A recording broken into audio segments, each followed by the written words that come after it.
நமக்கு சிவசேனா உதாரணம், இதே போல் பிஜு ஜனதாதளம், ஐக்கிய ஜனதாதளம் இது போன்ற கட்சிகள் வந்து பிளவுகளை சந்தித்திருக்கின்றன. அதற்கு பின்னணியில் பாரதிய ஜனதா கட்சி இருந்திருக்கிறது என்பதுதான் இப்பொழுது வந்து இன்றைய கண்டெம்பரரி பாலிடிக்ஸில் நம்ம வந்து அதை எடுத்துக்கொள்ள வேண்டியது.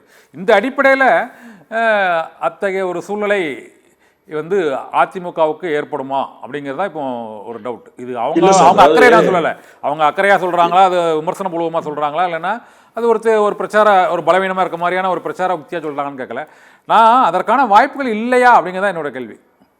சார் 100% வாய்ப்பு இல்லை சார். அதாவது திமுக ஒரு கட்டமைப்பு இந்த மாதிரி, அதாவது அதிமுக பிடியில் சிக்கிடுது, வழக்கு மூலமா சிக்கிடுது, வேற ஒரு காரணம் சிக்கிடுது சொல்லி ஒரு மக்கள் மத்தியில ஏதோ ஒரு சிக்கல் அதிமுக இருக்கிறது மூலமும் அந்த பிடியில் சிக்கி கொண்டு மேல முடியாத தவிர்ப்பது மூலமும் திமுக தொடர்ந்து போய் பெருசா பண்ணுங்க.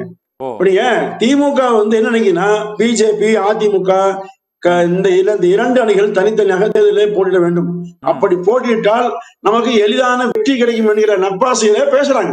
இப்போ 2024 தேர்தல் பார்த்தோம். அதிமுக தனியா ஒரு அணி, பிஜேபி தனியா ஒரு அணி அமைச்சாங்க. என்னாச்சுங்க, திமுக மிக எளிதா வென்றுங்க.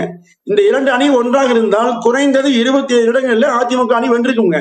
அப்போ இதைத்தான் திமுக விரும்புகிறது. அப்போ இது இல்லாம 2 பேரும் ஒன்று சேர்ந்து விட்டார்களே என்கிற அந்த நப்பாசியர் ஒண்ணு இல்ல. தோழர் சண்முகம் அவர்கள் கூட ஒரு பேட்டி பார்த்திருப்பீங்க. அதாவது திமுக எளிதில் வெல்வது சாத்தியம் இல்லைங்கிறார். அப்போ அந்த அளவுக்கு கூட்டணி குறித்து அச்சம், இந்த அச்சத்தை வெளிப்படுத்துவதற்கு பதிலாக வேறு மாதிரியான செய்திகளை சொல்றாங்க.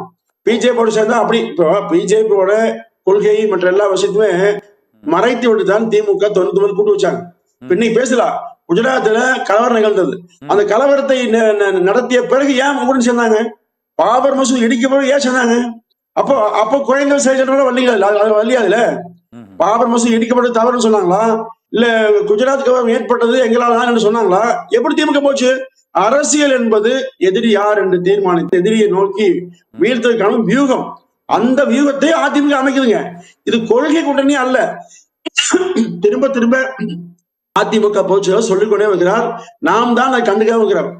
பிஜேபியோடு சேர்ந்திருக்க ஒரே காரணம், திமுக எதிர்ப்பார்கள் பிரிந்து விடக்கூடாது, அந்த எதிர்ப்பார்களை ஒருமுகப்படுத்தி திமுகவை தோற்கடிக்க வேண்டும், 230 தோற்கடிக்க வேண்டும். அந்த நிலைப்பாட்டில் பணியாற்றிய அதிமுகவுக்கு இது போன்ற ஏமாற்றக்கூடிய செய்திகளை எல்லாம் அதிமுக கண்டு கவலைப்பட்டு ஒதுங்காது. அதிமுக பாஜக கூட்டணி வலிமையாக இருக்கும். 26 நிச்சயமாக திமுக வீட்டுங்க. ஓகே, பொங்கல் சார், நீங்களாவது இதை தெளிவுபடுத்துங்க. இன்னைக்கு கூட எல் முருகன் வந்து என்ன சொல்லியிருக்கிறாருன்னா, மத்திய இணையமைச்சர் கூட்டணி ஆட்சியா கூட்டணி அரசா என்பது குறித்து உள்துறை அமைச்சர் அமித்ஷாவும் அதிமுக பொதுச் செயலாளர் எடப்பாடி பழனிசாமியும் தேர்தலுக்கு பின்பு பேசி முடிவெடுப்பார்கள் என்று கூறியிருக்கிறார். இது தொடர்ச்சியாக இந்த கூட்டணி அரசு கூட்டணி ஆட்சி என்பது தொடர்பாக பல முறை இரு தரப்பிலும் பல கருத்துக்கள் கூறப்பட்டு வருகின்றன.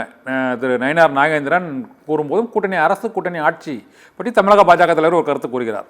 ஆனால் அதிமுக தரப்பில் அது கூட்டணி அரசு ஆட்சி கிடையாது என்ற கருத்து அவர்கள் இன்னும் அதை வந்து அந்த பாரதிய ஜனதா கட்சிக்கு மேலிடத்துக்கு அதை உரிய முறையில் தெரிவிக்கலையோ அப்படிங்கிற ஒரு சந்தேகம் இருக்குது. அது அமித்ஷாட்ட சொல்கிறதுக்கு என்ன சார் தயக்கம்? கூட்டணி அரசுலாம் கிடையாது, ஒரே அரசு தான் ஆட்சி அமைத்தால் அதிமுக தலைமையிலான அரசு தான் அப்படிங்கிறத பளிச்சுன்னு சொல்ல இன்னும் எனக்கு தயக்கம் இருக்குது. அவங்க இன்னும் இதே பிரச்சனையை இன்னும் எத்தனை காலத்துக்கு எத்தனை மாதம் எழுப்பாங்க? ஏன்னா அமித்ஷா வந்து கிட்டத்தட்ட 2 மாதம் 3 மாதம் ஆக போகுது அந்த கூட்டணியை அறிவித்து.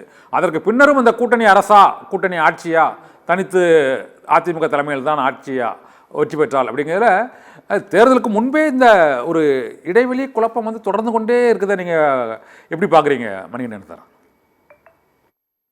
எந்த தயக்கம் இல்லை. இப்ப நேற்று கூட அதிமுக பொதுச் செயலாளர் மரியாதைக்குரிய எடப்பாடி அவர்கள் கள்ளக்குறிச்சி பொதுக்கூட்டத்தில் தெளிவா சொன்னாங்க, அறுதி பெரும்பான்மை விட்டு தனித்து ஆட்சி அமைக்கணும்னு சொன்னாங்க. இது வந்து எல்லாருக்குமான செய்திதான், இதுல எந்த குழப்பமும் இல்லை. இது குழப்பம் எல்லாம் எதுவுமே இல்லைங்க. இரண்டாவது சார், இப்ப நீங்க கூட்டணி ஆட்சி என்பதற்கு தமிழ்நாட்டில் அச்சாரம் சார் திமுக தான். இப்போ நீங்க அதிமுக குறித்து திமுக பேசுகிற போது பிஜேபி வந்து கபலீகரம் செய்விடும் சொல்றாங்க இல்லைங்களா? கபலீகரம் செய்தான் 1980 காங்கிரஸ் கட்சியோடு கரைந்து போன திமுக என்னாச்சு, 112 தொகுதியை போட்டிடுதுங்க. 117 கூட நிக்கல. காங்கிரஸ் 114, திமுக 112 தான். அப்ப வெற்றி பெற்றால் யார் முதலமைச்சர் என்று பிறகு முடிவு செய்வோம்னு சொல்லி அன்றைய நிதியமைச்சர் ஆர் வெங்கட்ராமன் பேசினாரு. அப்போ அந்த அளவுக்கு இறங்கி சென்று தேசிய கட்சிக்கு அடிமையாக இருந்து தன்னுடைய சுயத்தை இழந்தது அண்ணா உருவாக்கி அந்த திமுக தான். சரி. அப்போ அந்த திமுக இன்னைக்கு அதிமுக குறித்து பேசுது. அதிமுக அப்படி சொல்லுங்களா? அன்றைக்கு இந்திரா காந்தியோடு இறங்கி சென்ற திமுகவுடைய நிலைமை என்ன? இன்றைக்கும் தலித் ஆட்சி என்று சொல்லக்கூடிய இவர் எந்த பின்புலம் இல்லாம இருந்தாலும் கூட, எளிய மனிதராக இருந்தாலும் கூட வலிமையாக ஒரு தலைவர் எடப்பாடியை பேசுகிறார் சொன்னால் அதுதான் அதிமுக. இவர்களுடைய பொய் பிரச்சாரம் எல்லாம் மக்கள் மத்தியில எப்படி கட்டமைத்தாலும் ஏற்படாதுங்க. இவர்கள் ஆட்சி வீட்டுக்கு அனுப்புவதற்கான பல்வேறு காரண காரியங்களை மக்கள் பார்த்துட்டாங்க. எனவே அதை மறைப்பதற்கும் மறுப்பதற்கும் திமுக செய்யக்கூடிய தற்காலிக ஏற்பாடுகள் தான். இது கபலிகள் செய்யறாங்க, அடிமையா போயிட்டாங்க, பிஜேபியோடு சேர்ந்து கூட்டணி ஆட்சி போறாங்க. இதெல்லாம் எதுக்கு? அப்போ என்ன அர்த்தம் சார்? ஒரு கேள்வி இருக்கிறேன். அப்போ அதிமுக பிஜேபி கூட்டணி ஆட்சி அமைக்க போது உறுதி, அப்பதான் அர்த்தங்க. நீங்க கூட்டணி ஆட்சி அமைஞ்சிரும் கூட போறீங்க, ஒத்து போறீங்கன்னு சொன்னா அமைக்க போது அதிமுக ஆட்சி நினைப்ப. அப்ப இது உங்களுக்கு தெரிஞ்சு போச்சு, அதனாலதான் போறீங்க. அதாவது இது எல்லாம் அதிமுக பார்த்து கொள்ளும். தெளிவாக அதிமுக பொதுச்செயலாளர் சொல்லிட்டார், தனித்து ஆட்சி பெரும்பான்மையான ஆட்சி. அதற்கு பிறகு இனி வேறுபட்ட கருத்து தேவையே இல்லைங்க.